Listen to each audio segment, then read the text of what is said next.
Ya, shalom. Shalom. Puji Tuhan. Saya percaya semangat dari cara memuji Tuhan. Saya pastikan semua yang datang pasti diberkati. Sebelum firman Tuhan pun disampaikan, lewat pujian kita semua sudah diberkati oleh Tuhan. Saya percaya sekali bahwa betul di atas puji-pujian ada kuasa. Ya, oleh karena itu di saat setiap kali kita memuji Tuhan, menyembah Tuhan, kita harus lakukan dengan sungguh-sungguh, dengan hati dan pikiran yang benar, tertuju hanya kepada Tuhan. Ya, tadi sementara memuji Tuhan, Bapak Gembala yang ganteng menghampiri saya. Wah, saya pasang kuping. Saya pikir mau bilang apa? Jangan lupa nyanyi. Makanya ketika tadi sudah diserahkan ke saya mic, saya harus berurusan dengan pemusik. Nah, karena yang namanya nyanyi ini pada umumnya itu harus punya waktu untuk berlatih. Nah, kita tidak punya waktu berlatih. Saya pun datang terlambat karena memang ada satu pelayanan dan saya sudah komunikasikan dengan pengurus di sini bahwa saya datang agak sedikit terlambat. Sebetulnya hari ini saya layani di tempat saya sendiri, di Wiyung itu ya, Pratama. Tapi kemarin sore itu saya ditelepon oleh pimpinan kami, salah satu pimpinan yang ada di Raja Wali, di gereja yang tua itu, memohon supaya saya bisa berbagi di sana juga dengan jam yang sama, jam 8. Makanya saya datang agak sedikit lebih cepat dari yang saya katakan. Saya katakan ditanya jam 10:30 sudah sampai, saya bilang sudah. Nah, tadi masih 15 menit 10:30, saya sudah ada di sini karena saya hanya dari Perak mengarah ke sini. Baik, puji Tuhan. Sebuah lagu yang semua kita sudah tahu.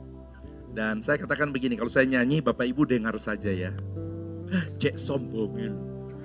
Ya, sombongin, ampun. Ya, bukan soal supaya saudara nilai suara saya. Saya selalu bilang begitu, cuman karena cara bernyanyinya kita mungkin yang berbeda. Saya bilang kalau saya nyanyi, belum masuk, saya sudah masuk duluan. Nanti saya tunggu. Ada saatnya yang harus masuk, saya belum masuk. Saya tunggu dulu, nanti saya kejar. Jadi kalau saya nyanyi dengan model itu, lalu Bapak Ibu nyanyi dengan cara normal, jadi kita kejar-kejaran ya. Jadi dengar saja, anggap saja kita di studio RCTI dalam acara apa? Indonesian Idol atau X Factor gitu loh. Nah, kalau dengar saya suara saya ini ada sedikit bindeng-bindeng dan baru juga khotbah dengan semangat yang luar biasa. Jadi saya tidak tahu nanti suara saya bagaimana ke depan. Terus saya nyanyi. Oke.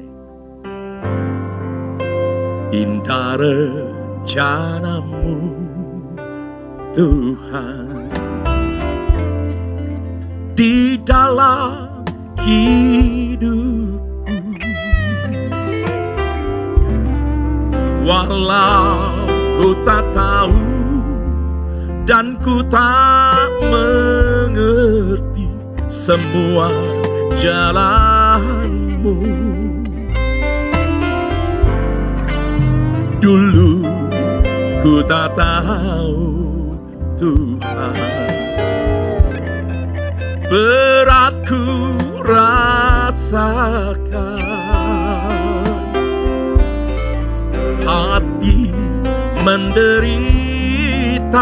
dan ku tak berdaya menghadapi semua.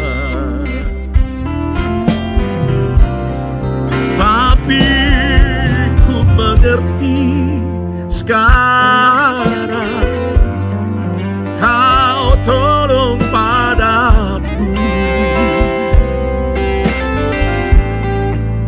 Kini ku melihat dan ku merasakan indah rencanamu. Tapi ku mengerti sekarang, Kau tolong padaku. Kini ku melihat dan ku merasakan indah rencanamu. Indah rencanamu Tuhan, oh di dalam hidupku, walau ku tak tahu jalanmu. Dulu ku tak tahu Tuhan, oh berat ku rasakan, hati menderita dan ku tak berdaya menghadapi semua. Oh, tapi ku mengerti sekarang, Kau tolong padaku. Amin.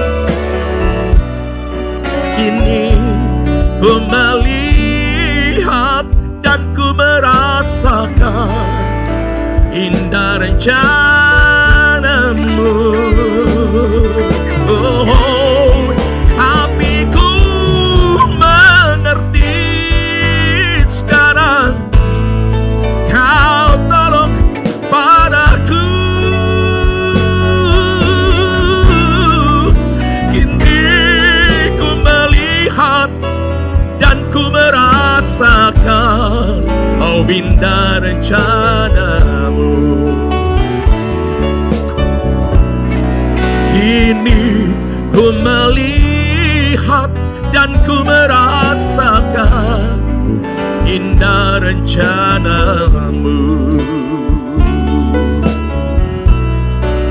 Kini ku melihat dan ku merasakan, oh indah rencanamu.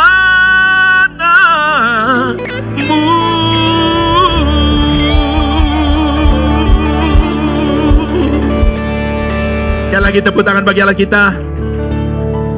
Dalam Yeremia mengatakan, Tuhan berfirman, aku tahu rancangan apa yang ada kepadaku mengenai kamu, yaitu rancangan damai sejahtera, bukan kecelakaan, memberi kepada kita masa depan yang penuh harapan. Di bagian lain dia berkata apa? Rancanganku bukan rancanganmu, jalanku bukan jalanmu. Yang jelas rancangan Tuhan baik. Bisa bilang amin?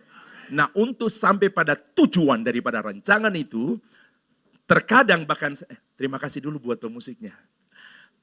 Banyak kali Tuhan izinkan kita berada pada satu situasi dan kondisi, di mana situasi dan kondisi itu tidak cocok. Secara daging kita tidak mau. Gembala sudah langsung bilang, ya. Ciri khas gembala saudara itu. Ya, kalau bukan haleluya ya gitu ya. Puji Tuhan. Saya ulang-ulang bilang, satu-satunya gembala yang saya datang di setiap tempat yang selalu cipika-cipiki gembala saudara. Jadi tidak ada alasan kalau saya berkata bahwa gembala saudara tidak baik. Sangat baik bagi saya. Buktinya apa? Undang saya ke sini juga. Pak, undang mana lo yo? Yo Pak yo. Ya, itu untungnya kalau bersahabat. Pendeta lain kan malu bilang undang. Ini aku yang enggak. Memang sudah karunia saya enggak malu. Saya nanti malu itu kalau diajak makan sudah kenyang gitu loh Pak. Malunya saya itu kalau dikasih sesuatu nanti waktu sudah terima baru malu. Nah, dan saya bilang sama jemaat di mana-mana, saya ini hamba Tuhan yang punya karunia yang beda dengan pendeta lain. Dan itu tidak ada di Alkitab. Tapi bisa ada di saya. Karunia apa? Menerima. Loh, tanda-tandanya itu apa? Kalau dikasih nggak pernah nolak, gitu loh. Itu. Kalau dibilang begini, Pak Herman mau ini, misalnya mau kasih apa durian lah, misalnya Pak Herman mau durian, belum selesai kalimatnya, Pak Herman mau durian, mau, gitu. Jadi jawaban mendahului pertanyaannya, kira-kira begitu. Oke, puji Tuhan. Ya, jadi ada waktunya seperti itu. Tuhan izinkan kita dalam satu situasi, kondisi di mana kita tidak ingin sesungguhnya, tapi itu ada dalam rancangan Tuhan. Bisa bilang amin? Nah, saya akan berkhotbah tidak bicara tentang rancangan. Saya akan bicara hari ini tentang mujizat. Tepatnya tema kita 7 langkah mengalami mujizat. Artinya untuk sampai mencapai mujizat kita harus ada di 7 hal yang akan saya kemukakan. Saya mengapresiasi Bapak Ibu yang kalau dengar khotbah suka nulis. Kenapa saya katakan begitu? Karena itu sangat membantu Bapak Ibu untuk mengalami kedewasaan rohani. Karena kalau hanya harap ini, apalagi ibu-ibu, Walaupun di gereja engkau ingat poin-poinnya ingat. Begitu berhadapan dengan cabai 100.000, hilang semua. Tapi kalau ada catatan, nah itu membantu kita. Mungkin saudara bisa buka lagi. Nah kalau saya maaf ya, kalau saya mungkin agak sedikit terbantu. Walaupun mungkin ada yang malas mencatat, dasar ingat-ingat. Kalaupun saudara tidak ingat apa yang saya sampaikan, tapi dengan gerakan saya, ekspresi saya, itu membantu. Waktu itu Pak Herman itu loh, ekspresinya itu enggak salah itu, tangan kirinya ngene. Oh iya, dia ngomong iki. Jadi ekspresi tubuh saya itu terkadang ini menjadi peragakan. Kalau sekolah minggu itu kan mereka pakai gambar-gambar Pak. Ini aku saya ngajar sekolah minggu, gak perlu gambar. Tubuhku iki sing tak jadi no, peraga. Ini aku jatuh, ya aku jatuhkan diri. Saya bilang Tuhan Allah berfirman kepada Adam, Adam, di manakah engkau? Begitu ya. Baru saya bilang, saudara, anak-anak, kalau saya khotbah di sekolah minggu, anak-anak, waktu itu Adam, anak-anak begini, wow! Saya pernah di sekolah ini di Pirngadi, kemudian ada yang baptis, ini dulu ya. Tiap tahun saya yang khotbah Natal di sekolah. Bagaimana cara berkhotbahnya? Dari TK sampai kelas 6 plus guru-guru. Itu khotbah model apa? Apakah saya khotbah untuk orang tua? Anak-anak tidak bisa jangkau. Jadi saya khotbah untuk anak-anak. Pasti orang tua juga ngerti. Bisa bilang amin? Per 3 meter satu guru. Karena anak, nangis-nangis, pokoknya colek-colek. Dalam hati saya nanti sebentar khotbah ketemu saya ini anak-anak. Saudara tahu waktu saya berkhotbah, semua guru jadinya duduk. Karena saya tidak kasih ruang. Ini sekadar pemberitahuan kepada guru-guru sekolah minggu. Kalau ngajar anak-anak seperti itu, berekspresi dan jangan kasih ruang terlalu panjang antara satu kalimat dengan kalimat baru. Itu kesempatan senggol. Jadi bicara tanpa ada ruang bagi dia. Bahkan temannya sudah colek-colek pun, dia biarkan, dia hanya lihat saya berekspresi.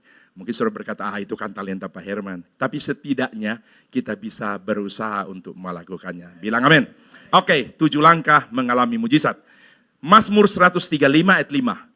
Kita akan baca 2 ayat ya. Mazmur 135 ayat yang ke-5. Kemudian siapkan yang kedua, Ayub 42 ayat yang ke-10.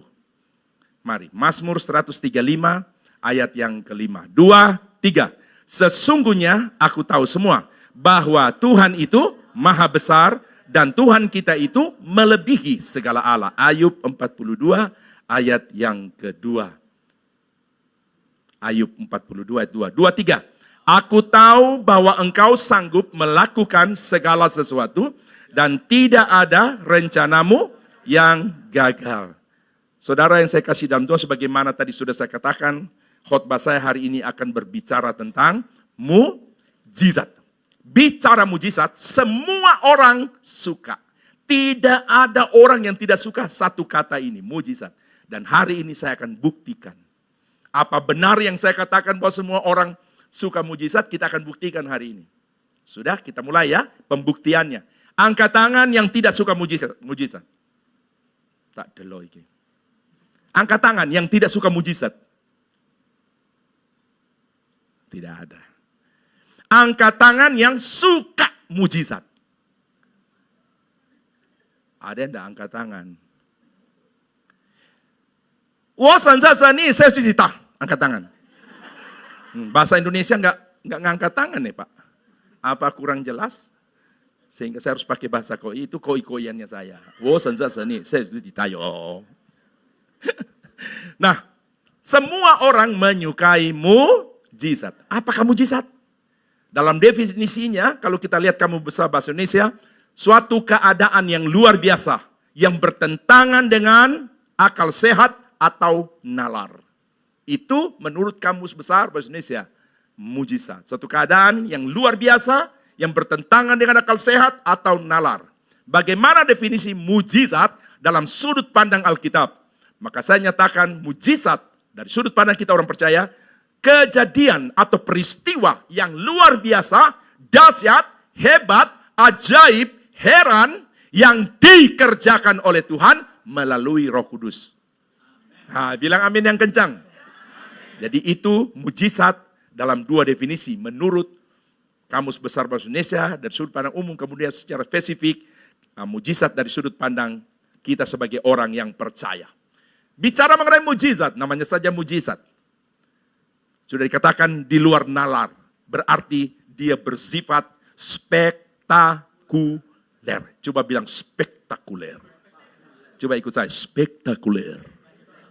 Berwibawa gitu loh, spektakuler. Nek wetong ini, spektakuler. Jangan jadi orang ini, spektakuler. Walah, makna dari spektakuler seperti itu, tapi cara ngomongnya gini, spektakuler. Nek lanangnya, spektakuler.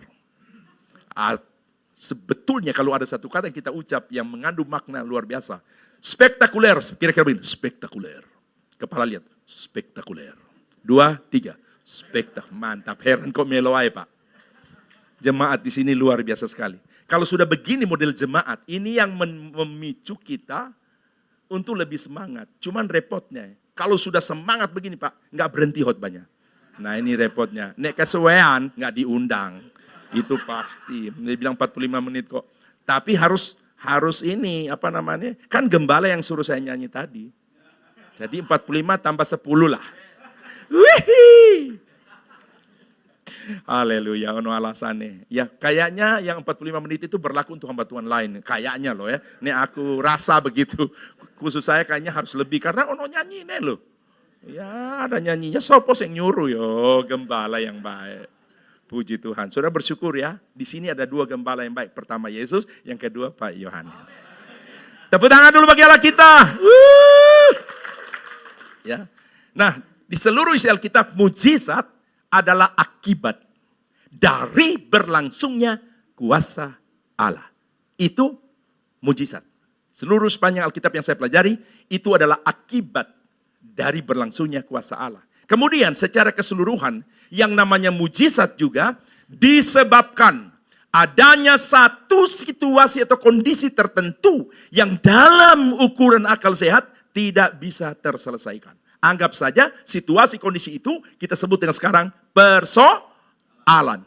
Ada persoalan, kalau kita lihat Alkitab ya, kuasa Tuhan terlibat, maka mujizat pun terjadi. Ya, puji Tuhan. Nah, saudara, mengenai besar kecilnya nilai mujizat, itu tergantung pada besar kecilnya persoalan. Kecil persoalan, kecil nilai mujizat. Besar persoalan, besar nilai mujizat.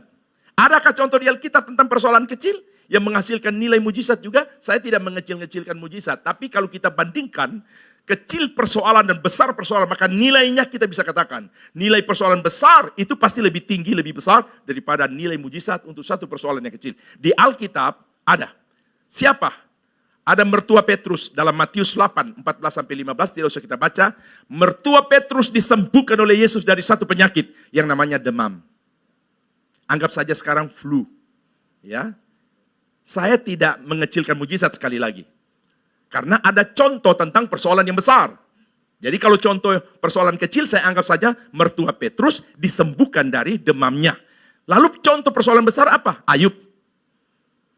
Seluruh harta kekayaan habis hanya dalam 1 hari. Disertai 10 anak mati. Sudah begitu sekujur tubuh, mau bilang apa? Bisul-bisul busuk. Sudah begitu gatal katanya ya. Sampai dia harus ambil beling, dia harus menggaruk-garuk tubuhnya yang gatal dengan beling itu. Saudara, ketika Tuhan pulihkan Ayub dalam segala persoalan masalah yang begitu besar, saya menyatakan bahwa nilai mujizat yang terjadi di dalam persoalan Ayub itu jauh lebih besar daripada nilai persoalan disembuhkannya mertua Petrus dari demam. Apalagi contoh persoalan besar yang menghasilkan nilai mujizat yang besar ketika Lazarus bangkit. Saudara, Yesus sengaja berlambat 2 hari di tempat dia di mana berada setelah dia dengar dari Marta mengatakan bahwa adiknya sakit. Yesus, Alkitab berkata, sengaja berlambat-lambat 2 hari lamanya. Dia buat supaya Lazarus yang sakit biar mati dulu. Walaupun dia berkata kepada mereka bahwa Lazarus itu tidak mati, dia tidur. Tapi di bagian bawah dia katakan, maksudnya bahwa sesungguhnya Lazarus itu sudah mati. Saudara, Yesus tidak pergi ke Betania dalam rangka menyembuhkan Lazarus yang sakit. Tapi Yesus sengaja menunda sampai apa? Lazarusnya mati. Untuk apa? Apa tujuan Yesus sengaja berlambat? Nah, saya mau beritahu.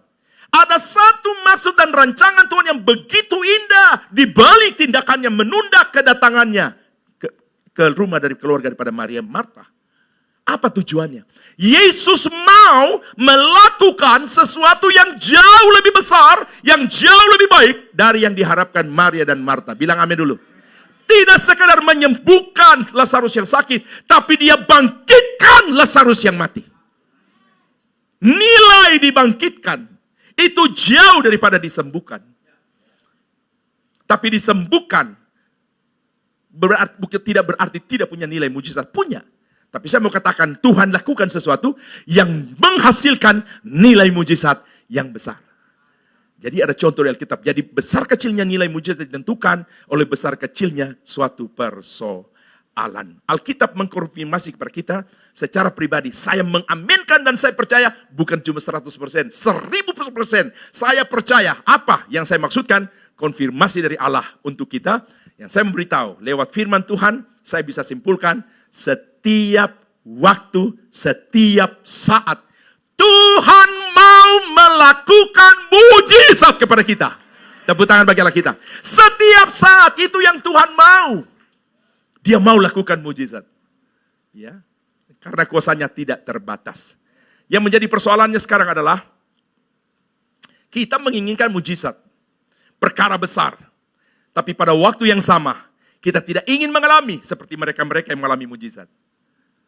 Ya, kita ambil contoh saja tentang Ayub yang mengalami satu kondisi seperti itu, di mana tidak ada satu manusia di dunia yang menginginkan menjadi orang kedua mengalami seperti Ayub. Saya kira kalau ditanya, maukah engkau jadi seperti Ayub? Nanti ada pemulihan berikut 2 kali lipat. Saya kira nggak ada orang bersedia.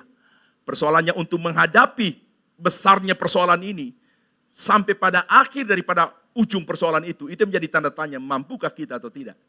Nah saudara yang saya kasih dalam Tuhan, jadi, tapi pada akhirnya kan, sampai Ayub bilang, aku tahu bahwa engkau sanggup melakukan segala sesuatu.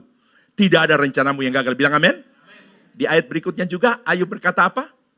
Dulu hanya dari kata orang, aku mendengar tentang engkau. Sekarang mataku sendiri melihat engkau. Tuhan pulihkan harta kekayaan Ayub. Berlipat ganda, bilang amin. 100%, yang 2.000 jadi 4.000, yang 1.500 bisa jadi 3.000. Yang tidak berlipat hanya jumlah anak. 10 tetap 10. Yang dilipat gandakan apa? Gantengnya sama cantiknya. Tidak ada anak-anak secantik anak Ayub. Tapi saudara protes, lupa nggak ada loh di Alkitab bilang nggak ada anak seganteng. Kan 7 laki 3 perempuan. Nggak ada loh Pak Alkitab, Bapak jangan menambah-nambah. Saya bilang di waktu Alkitab berkata tidak ada anak secantik anak Ayub. Itu udah otomatis. Kalau yang perempuan tidak ada secantik anak Ayub, berarti tidak ada anak laki seganteng anak Ayub. Sudah tahu bintang film siapa di dunia ini? Tidak pernah ada yang bisa menyamai anak Ayub. Tapi paling tidak begini, saudara bersyukur hari ini. Kalau untuk sekadar mengetahui sebetulnya gambaran kasarnya anak-anak Ayub itu gantengnya kayak apa? Lihat ke mimbar, ayo.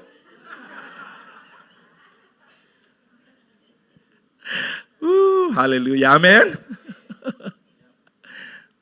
Masih ingat alasan saya bilang saya ganteng?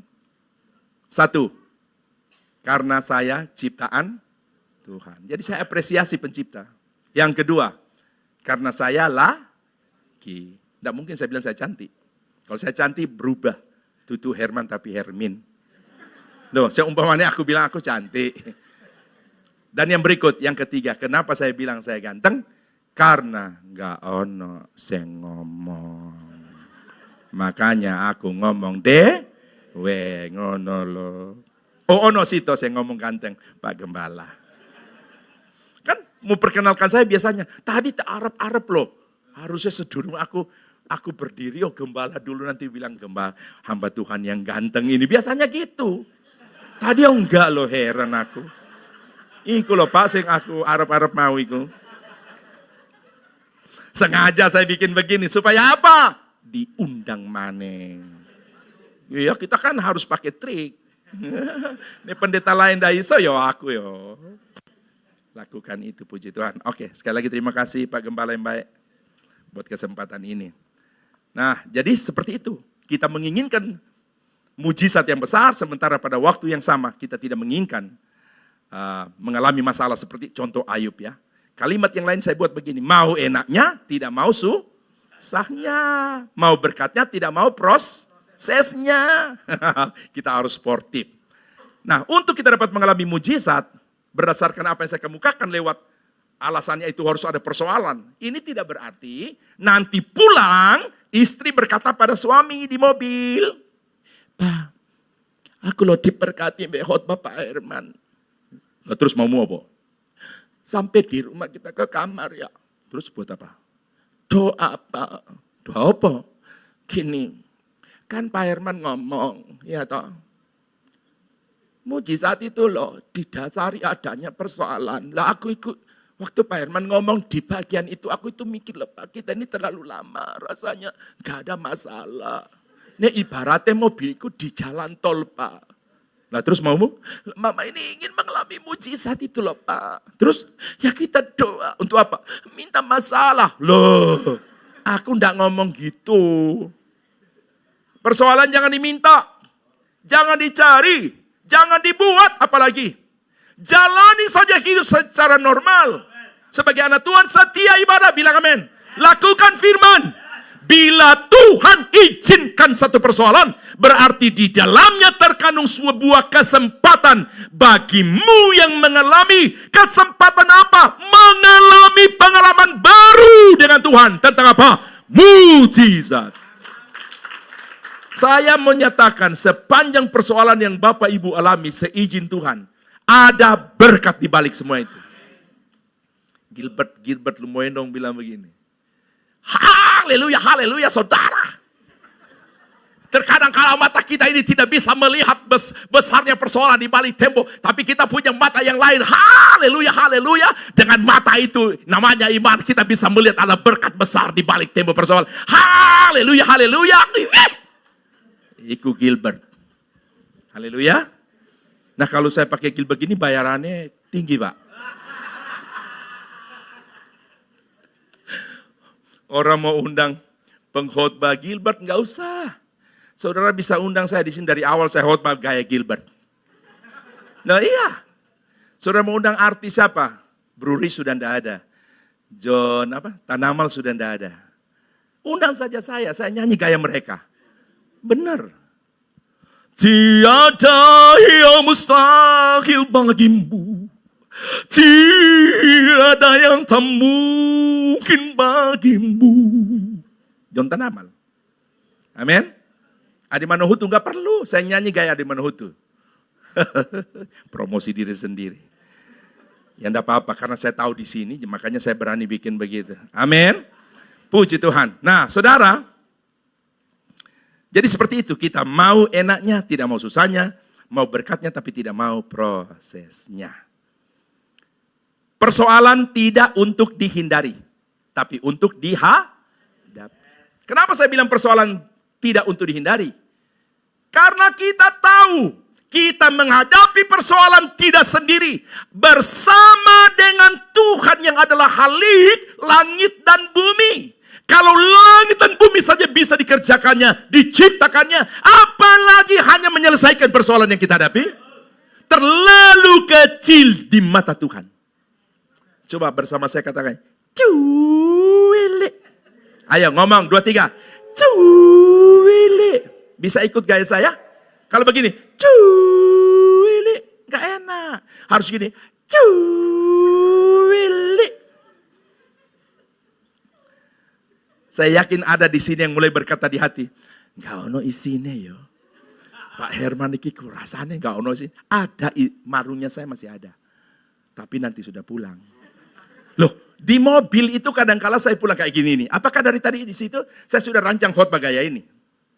Orang pernah tanya saya, bagaimana engkau bisa buat sedemikian khotbahmu? Kalau di Manado saya khotbah 2 jam. Betul, KKR. Coba yang punya saudara di Manado, telepon, minim 1,5 jam. Dan itu maunya mereka. Tanpa mereka mau pun, aku sudah mau duluan. Iya. Apalagi sudah malam terakhir, mereka bilang, Pak Herman, SKS, hari terakhir. Apa SKS? Siang kalau siang. Maksudnya ya mau siang sekalian gitu loh. Itu orang Manado. Ya, jadi kalau di sini juga saya khotbah panjang ya jangan dilarang. Haleluya. Sampai di mana tadi? Sampai lupa. Ya. Cuili gitu. Cuili gitu. Jadi saya tidak merancang. Ini cuili ini baru sekarang ini muncul. Cuili. Yang saya tahu kalau saya berekspresi, wajah saya pasti bukan cuma elek, tapi elek. Saya sudah tahu. Bagaimana mau ganteng? Cuili. Tapi kenapa saya bikin terus? Informasi saya dapat dari cermin 100%. Memang waktu saya bikin di cermin saya intip sedikit, memang welek. Tapi begitu kembali, ganteng maneh. Jadi itu welek nggak bertahan lama. Haleluya. Nah baik, puji Tuhan. Nah saudara, jadi bukan untuk dihindari, tapi kita hadapi. Bersama dengan Tuhan, kita bisa melalui setiap persoalan, menghadapi, melalui, bahkan melewatinya. Bilang amin. Orang yang lari dari persoalan bukanlah orang menyelesaikan suatu persoalan. Lari dari persoalan justru berarti memperpanjang waktu dalam persoalan. Yang kedua, memperbesar nilai persoalan. Saya ingat ada proses pembunuhan ya terkait dengan lapangan golf. Jadi ada orang yang pada akhirnya dia dinyatakan otak pembunuhan. Jadi ada seseorang menembak salah satu orang yang main golf, tak mati. Tapi diusut-usut ketemu ada orang yang nyuruh. Misalnya gitu ya, disuruh penyuruh. Nah dia yang dihukum, kalau tidak salah waktu itu 18 tahun. Kalau saya tidak salah, 18 tahun. Orangnya lari. Sempat dicari-cari, tidak ditemukan. Seolah-olah dengan lari, persoalan jadi kecil, bahkan hilang. Tidak. Semakin panjang dari persoalan, dan waktu ditemukan orangnya, hukumannya justru bertambah. Jadi persoalan tidak untuk dihindari, tapi dihadapi. Kita percaya Yesus yang sudah berjanji. Lewat Musa berkata kepada orang Israel, Tuhan berperang ganti kamu dan kamu akan diam saja.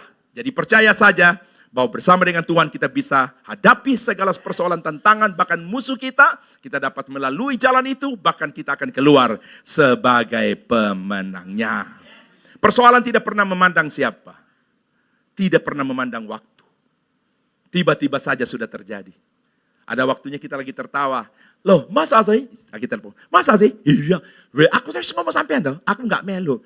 Loh, jadi sampean nggak melo ta? Ya enggak lah. Wis tak ngomong sampean ngono lho. Ketemu nang iku lho, nang TB.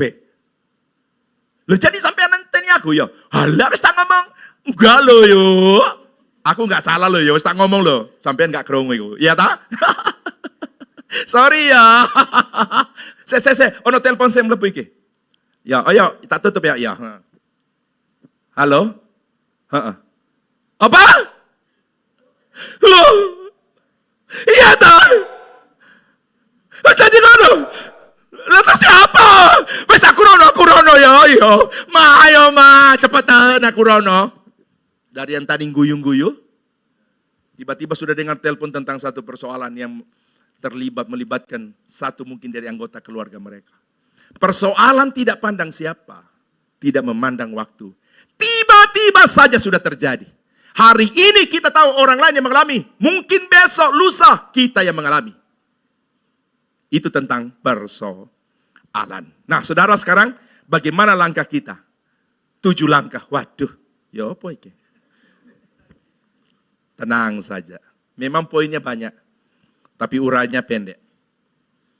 Rahasia pertama untuk kita bisa mengalami mujizat, langkah pertama, percaya akan pertolongan Tuhan. Bilang amin dulu.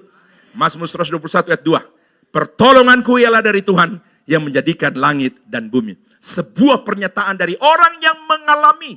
Orang yang mengalami pertolongan Tuhan adalah orang yang terlebih dahulu percaya bahwa Tuhan adalah penolong. Bilang amin. Di ayat 1 Mazmur 121 Daud berkata apa? Mataku, ke gunung-gunung. Dari mana aku melayangkan mataku ke gunung-gunung. Dari manakah datang pertolongan? Daud rupanya pernah dalam satu waktu tertentu dia mengalami persoalan di mana tidak ada jalan keluar. Siapapun yang orang dia jumpai, semua mungkin angkat tangan. Tapi pada akhirnya dia harus memberikan satu pengakuan. Pertolongan saya justru datang dari Tuhan. Bilang amin. Tuhan yang mana yang menjadikan langit dan bumi? Saudara, Tuhan Daud itulah Tuhan kita. Kalau Tuhan kita sama Tuhan yang menolong Daud, Tuhan yang menolong kita juga pada pagi hari ini, siang hari ini. Jadi yang pertama, percayakan pertolongan Tuhan. Mazmur 54 ayat yang ke-6. Sesungguhnya Allah adalah penolongku. Tuhanlah yang menopang aku. Saya hanya mau bilang, Tuhan hanya akan menjadi penolong bagi orang yang butuh pertolongannya. Ulang, Tuhan hanya akan menjadi penolong bagi orang yang membutuhkan pertolongannya. Apa ciri orang membutuhkan pertolongan? Begitu ada persoalan, dia datang kepada Tuhan. Dia berdoa, dia memohon pertolongan Tuhan. Bilang amin. Jadi ada satu reaksi yang spontan terjadi. Kalau orang betul-betul butuh pertolongan Tuhan, orang percaya Tuhan, percaya pertolongan Tuhan. Ada masalah pasti datang pada Tuhan. Dia tidak cari dulu pertolongan. Bagian akhir datang pada Tuhan. Itu sama dengan murid-murid di danau, di perahu Yesus di Buritan. Setelah ilmu pengalaman habis, tidak bisa berbicara untuk dapat mengatasi persoalan, baru langkah terakhir panggil Yesus. Itu satu tindakan yang salah. Kita mau jadi anak Tuhan, begitu ada persoalan, kita mau datang kepada Tuhan. Katakan amin. Jadi percaya akan pertolongan Tuhan. Yang kedua, coba bilang syukur. Bilang cepat. Yang kedua, tidak takut. Jadi langkah yang kedua untuk kita bisa mengalami mujizat, kita tidak takut. Di dalam Yesaya 41 ayat 10, janganlah takut sebab aku menyertai engkau, janganlah bimbang sebab aku ini Allahmu.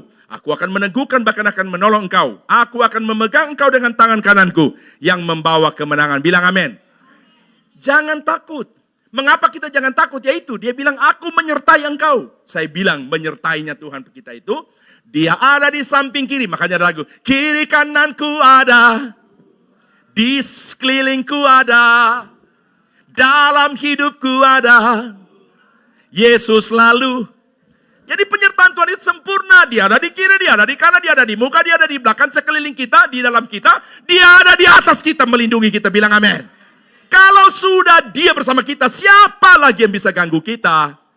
Makanya Rasul Paulus berkata, ini dalam bahasa Ambon ya. Bila katong pun tete manis ada di pihak katong, hoi, siapa katong pun lawan? Langsung jawabannya ayat berikut, seng ada lawan. Kalau saya yang penulis Alkitab, saya tulis begitu dalam bahasa Ambon. Roma 8:31, jika katong pun tete manis ada di pihak katong, karena orang Ambon bilang Tuhan kan tete manis. Tete manis. Jika katong pun tete manis ada di pihak katong, siapa katong pun lawan? Ayat yang ke-32, seng ada lawan. Baru masuk ayat 33. Nah, saudara coba bilang, seng ada lawan. Bilang, seng ada lawan. Iya, dia yang menyertai kita. Kiri, kanan, muka, belakang, di atas, di dalam hidup kita terlebih ya. Ulangan 31 ayat yang ke-6. Kuatkan dan teguhkanlah hatimu, janganlah takut. Dan jangan gemetar karena mereka, sebab Tuhan Allahmu dialah yang berjalan menyertai engkau. Ia tidak akan membiarkan engkau dan tidak akan meninggalkan engkau. Bilang amin. Saudara jangan takut, rahasianya kenapa? Karena orang takut itu bisa berubah. Saya bilang orang yang takut, pinter, isu jadi oon. Oon. Apa oon?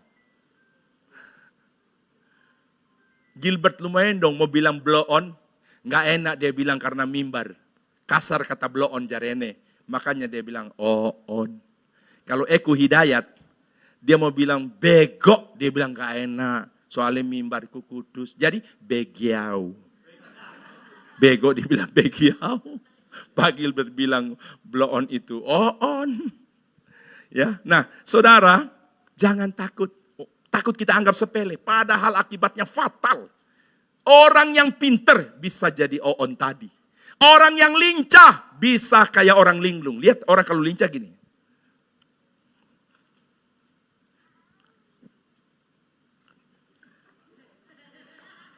Ini orang lincah ya. Tapi kalau sudah takut,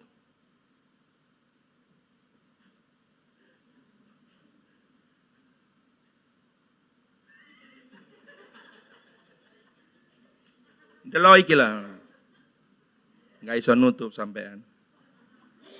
Maringene terus ono sing tiba. Orang yang kuat bisa lemah. Ingat Mike Tyson sama Holyfield? Pernah dulu kayaknya di sini. Koran-koran sudah memuat. sudah mengomentari, para pakar-pakar. Dalam sejarah pertinjuan Mike Tyson, musuh terbesar Michael Spinks. Dari mana? Michael Spinks bukan pada kekuatan, kecepatan pukul. Jabnya, uppercutnya, hooknya, strike-nya, bukan situ. Kecepatannya, maksudnya kecepatan itu dan daya hindarnya Michael Spinks. Jadi tidak ada petinju seperti Michael Spinks. Ketika Mike Tyson si leher beton dengan pukulan mematikan ini diperhadapkan, dibilang Mike Tyson akan kesulitan bisa taklukan Michael Spinks karena alasan tadi. Kecepatannya, daya hindarnya. Jadi diperhitungkan Mike Tyson akan stres karena pukulannya akan selalu mereset karena daya hindarnya yang kuat. Jadi waktu dipukul dia menghindar, jab lagi.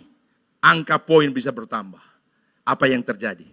Kalau koran sudah membesar-besarkan nama Michael Spinks, seharusnya waktu di atas ring, ketika announcer sudah berkata, the red corner, Mike Tyson.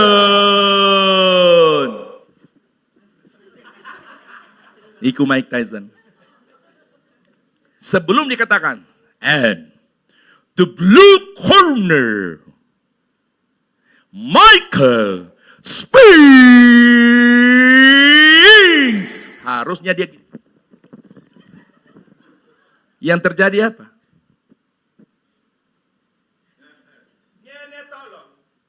Sudah dibesar-besarkan oleh media. Michael Spinks. Dia gini. Mata itu ke satu titik. Rasanya nggak ada kedipnya. Jago, keringat bagai jagung. Saya langsung bilang kalah. 1 menit lebih sedikit dipukul roboh. Karena apa? Dalam bahasa Yunani, takut itu disebut dengan kata wedi. Wes ngerti loh. Langsung bilang wedi. Saking banyak jumpa kita ya. Yang bisa bahasa Yunani, Ibrani asli ini bapak-bapak kita. Jadi jangan tuntut yang asli-asli sama saya. Saya yang KW-KW punya itulah, yang buatan-buatan sendiri. Sampai saya bisa bikin satu kalimat, Marander Gustino Orandos Rugiandero. Itu dalam bahasa Meksikonya. Ikut Yesus tidak rugi, Marander Gustino Orandos Rugiandero. Tak pentingku. Dari kalimat, nderek Gusti ora rugi, tak pretel. Nderek tak ambil maran, nder. Tak ambil ndernya itu. Gusti tak tambah no, Gusti no, Marander Gusti no, ora tak tambah no, ndos, orandos, rugi tak tambah, rugi yandero, Marander Gusti no, orandos, rugi yandero, nderek Gusti ora rugi. Itu karunia saya, ndak bisa ditiru. Pak Gembala bisa undang pendeta 1000 di sini, suruh kayak aku yang ndak iso Pak. Dorong suruh niru-niru ya Pak, masih ingat? Ya, saya kalau niru itu orang bilang daya tiru saya tinggi. Sekolah Alkitab kami di Batu, Beji namanya itu, Sekolah Alkitab Batu, itu sudah angkatan 68 apa 69 sekarang. Orang bilang sama saya, mulai angkatan 1 banyak ada murid yang suka meniru-niru guru. Tapi tidak seperti kamu. Ini pernyataan mereka ya, bukan saya bilang saya lebih dari yang lain. Mereka bilang banyak di siswa itu, suka niru guru-guru, tapi tidak seperti kamu. Jadi orang bilang daya tiru saya tinggi. Saya pernah buktikan itu ketika di sebuah retreat, waktu kami pulang makan, ada anjing-anjing banyak. Saya bilang, saya sudah bilang di retreat, saya bisa tiru suara anjing. Mereka bilang, mau sopan? Saya bilang, iya, saya kalau tiru anjing 1 kali, tidak perlu 5 kali. 1 kali pasti dibalas. Waktu sudah mau makan, mereka bilang, Pak, di sini banyak anjing peliharaan. Jadi ada herder, ada yang anjing pendek tapi panjang. Pokoknya itu ada kurungan-kurungan sendiri. Jadi kita berdiri gini lihat anjing. Anjingnya cuma jalan gini. Tidak ada suaranya. Mereka bilang, ayo om. Saya sengaja diam-diam. Ayo om, ayo. Saya bilang, sebentar. Anjing masih belum bersuara. Akhirnya saya langsung menggonggong, bikin suara anjing. Anjing, kalau dia tidak balas, berarti tidak sefrekuensi. Loh, saya sudah bilang dulu. Iya, yang dia balas kalau satu frekuensi dengan suara mereka. Jadi dengan dijawabnya itu, dibalasnya itu menandakan bahwa tiruan saya mirip dia. Tinggal tergantung, saya mau bikin kecil, bikin besar itu tidak tergantung. Tapi saya ambil standarnya saja. Kalau saudara tutup mata, saya bikin suara anjing. Saudara pasti tahu itu memang anjing beneran. Padahal yo Pak Herman iki.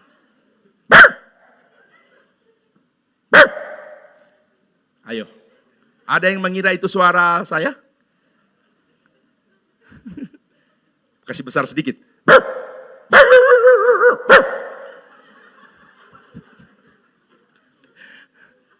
Saya tidak rancang di jalan loh ya. Contoh tidak takut. Ada Daniel, Sadrak, Mesak, Abednego. Mereka berani menghadapi resiko yang sudah ada di depan. Mereka tahu apa resikonya. Tapi bersama dengan Yesus mereka tidak takut. Kenapa? Karena mereka tahu mereka tidak sendiri. Tuhan ada bersama dengan mereka.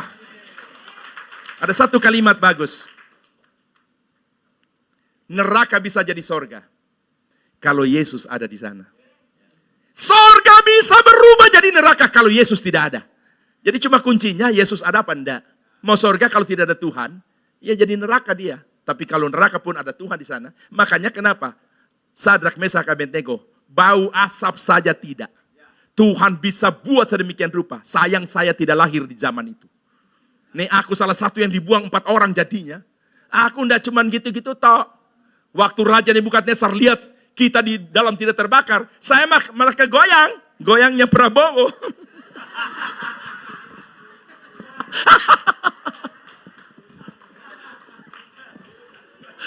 Mau tanya ku raja itu. Sayang aku gak ada ya. Baru terlahir tahun 63 ya. Tapi saya kira apa? Swita. 60 ya. Tapi orang bilang mau sih 60 Pak. Iya, kau ya 35 loh Pak. Saya ini ternyata paling senang dipuji. Yang berikut, yang ketiga. Apa untuk kita bisa alami mujizat? Berharap kepada Tuhan. Bilang amin. Mazmur 42:12. Mengapa engkau tertekan hai jiwaku? Pengalaman Daud. Mengapa engkau gelisah di dalam diriku? Berharaplah kepada Allah. Sebab aku bersyukur lagi kepadanya, penolongku dan Allahku. Bilang amin.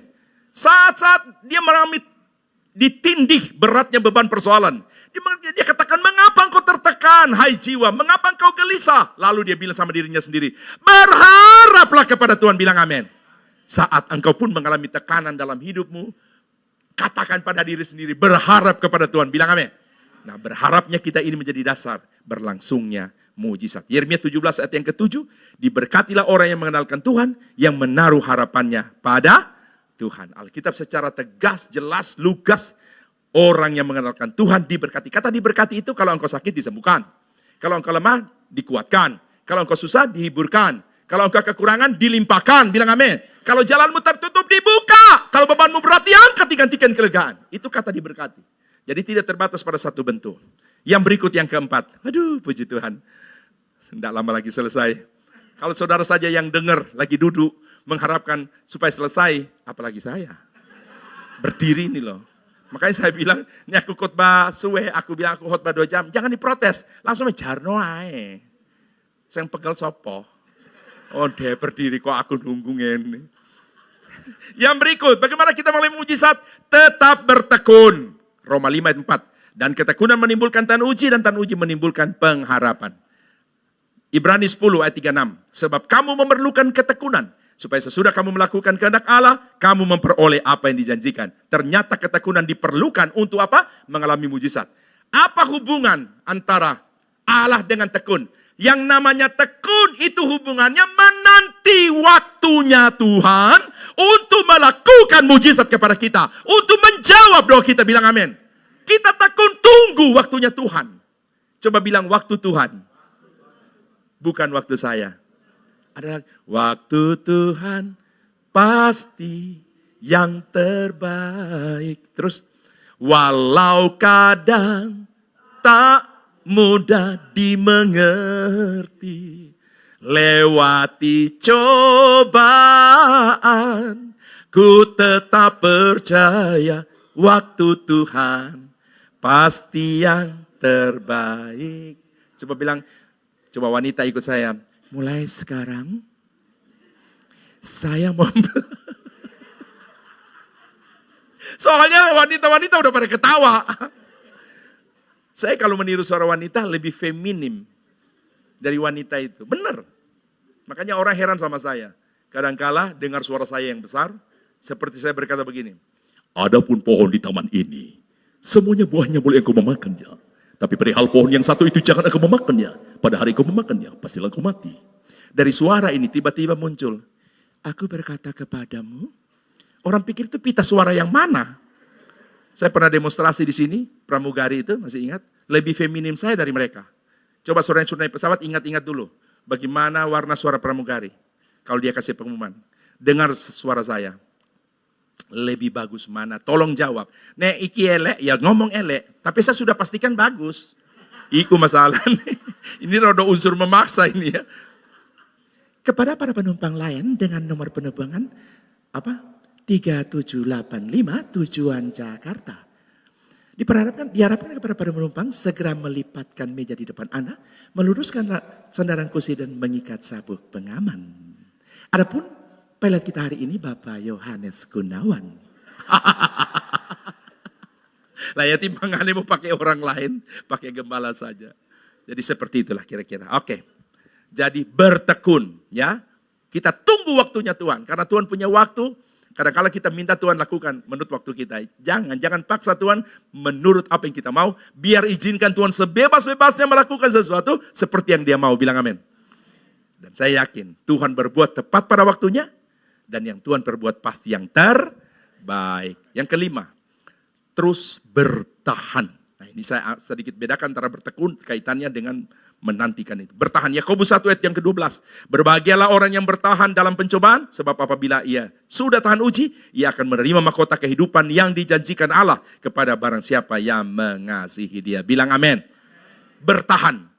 Ku kan bertahan dalam tekanan. Terus. Dengan kekuatan yang kau berikan. Sampai kapanpun tak tergoyahkan, karena Yesus selalu hidupku. Kita mau bertahan terus. Kenapa kita bertahan? Karena ada kekuatan yang bersumber dari Dia. Dengan kekuatan alami kita tidak bisa, tapi kita punya sumber kekuatan yang memampukan kita bertahan.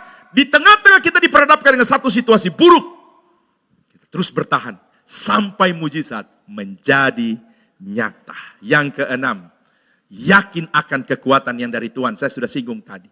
Yesaya 40:29. Dia memberi kekuatan kepada yang lelah dan menambah semangat kepada yang tiada berdaya. Bilang amin. Coba bilang Yesuslah sumber kekuatan saya. Amin, puji Tuhan ya. Filipi 4 ayat 13. Segala perkara dapat kutanggung di dalam Dia yang memberi kekuatan kepadaku. Jadi untuk kita bisa mengalami mujizat yang keenam, yakin akan kekuatan yang berasal dari Tuhan. Tuhan beri kekuatan kepada yang lelah, Dia tambah semangat kepada yang tiada berdaya. Filipi 4:13. Segala perkara dapat kutanggung. Ayat ini menjadi populer ketika Mike Tyson diperhadapkan dengan Evander Holyfield. Holyfield menghadapi Mike Tyson dalam kondisi yang belum terlalu lama disembuhkan dari jantungnya. Kebetulan apa itu? Penasihat rohaninya Benny Hinn. Benny Hinn mengizinkan dia maju dalam bertanding. Dia tahu tidak ada satu petinju yang kekuatannya bisa melebihi Mike Tyson. Termasuk dirinya. Maka dia pakai ayat itu. Segala perkara dapat kutanggung menghadapi Mike Tyson. Dengan kekuatan, dengan Dia yang memberikan kekuatan. Jadi Evander Holyfield percaya bahwa dia maju menghadapi Mike Tyson tidak dengan kekuatan sendiri, tapi dia bersama dengan Tuhan. Apalagi mungkin dalam keyakinan Holyfield. Waktu itu kan Mike Tyson sudah beralih. Tidak lagi kepada Yesus. Mungkin dia pikir begitu. Nah kamu dengan kekuatan sana, saya dengan kekuatan dari Yesus. Di topi dia pil 4:13. Di kerah jas pil 4:13. Di bawah celana pil 4:13. Kita tahu Filipi 4:13. Teman saya Ambon bilang begini, man, ternyata Filipi 4:13 bukan ayat Filipi, man. Terus apa? Itu alamatnya. Alamat apa? Jalan Philadelphia, Gang 4 nomor 13. Sesat lu ya. Teman saya Ambon tapi di Jakarta. Dia bilang ternyata itu bukan Filipi 4:13, man. Terus apa? Alamatnya dia. Di mana? Jalan Philadelphia nomor Gang 4 nomor 13. Ya. Saya lihat sini ada orang Blauran. Blauran Gang Piro. Gang 1. Puji Tuhan. Saudara yang saya kasih dalam, jadi percaya akan kekuatan yang dari Tuhan. Percaya saja. Tuhan yang berjanji menyertai. Ingat, Kalau Tuhan sudah merencanakan, include di situ. Dalam segala apapun, kalaupun ada persoalan, Yesus yang akan menyelesaikan. Yang terakhir, nah, coba bilang aku bersyukur. Karena sudah mau selesai. Ya, yang ketujuh terakhir mengucap syukur. Rahasia untuk mengalami mujizat, mengucap. Saya baca lagi ya, 1 Tesalonika 5:18. Mengucap syukurlah dalam segala hal, sebab itulah yang dikehendaki Allah di dalam Kristus Yesus bagi kamu. Saudara mungkin bilang, halah Pak Pendeta masa sih ngalami mujizat, dasar ayat itu mengucap syukur. Dengar, orang yang mengucap syukur dalam segala hal adalah orang yang berkata, bilang amin ya, Yesus baik, sungguh baik, sangat baik, selamanya baik. Terakhir dia berkata, apa yang Tuhan buat itu yang terbaik. Dalam urutan dari 7 langkah, mengucap syukur paling bawah.